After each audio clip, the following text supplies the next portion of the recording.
on, and we'll talk a little bit more about gastric ulcer syndrome in a little bit, but we'll talk about infectious disease.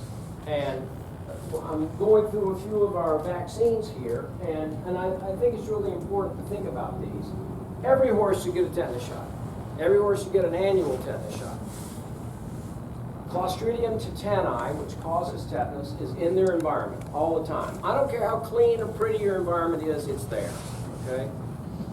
So they need to be protected against tetanus. And because of such high exposure, it's probably best to vaccinate annually, and that's what's recommended. Then you got to think about vaccinating for regional diseases. Where do you live? Do you live, you know, in parts of the world where West Nile virus doesn't even exist? Well, you don't need to give it. But if your horse is going to come to Florida, it's going to need to get West Nile virus, as well as Western equine encephalitis and Eastern equine encephalitis. We really don't vaccinate for Venezuelan encephalitis in these parts of the world right now, but if the horses do go south of the border, they need to be vaccinated.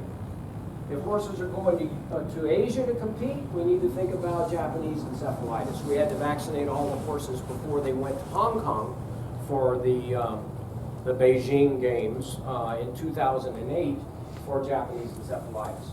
Potomac horse fever, a regional disease, but something that needs to be considered, and you talk to your veterinarian in where you live about the advisability of giving Potomac fever. Strep equi is also known as Strangles, and Strep equi is a nasty, nasty disease, and it's oftentimes a disease that pops up in poorly managed situations. It's a fairly easy disease to control if you work on the front side of control by not exposing new horses to your other population.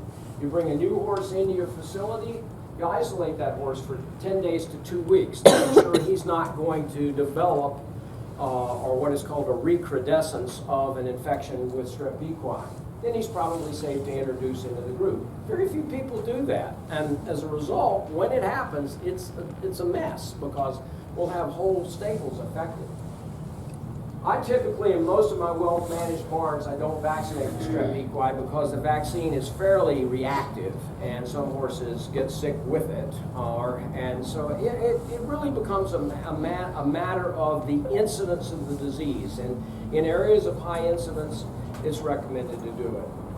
Rabies really is very prevalent in certain parts of the United States in the wild animal population.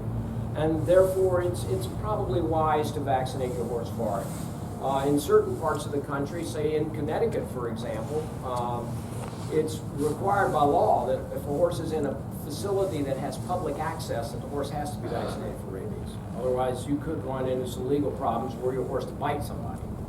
So, just something to think about.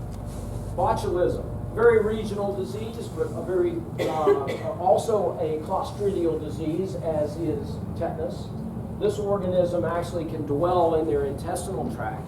It can also dwell in the soil, and very often, if feed sources are contaminated by a dead mouse or a dead bird or something like that, that botulism organism will be present in the feed, and subsequently the toxin is one of the most potent toxins known in nature, and if the horse has antibodies against the toxin, then it'll defend itself, but if not, botulism is a very severe paralytic disease that causes respiratory paralysis.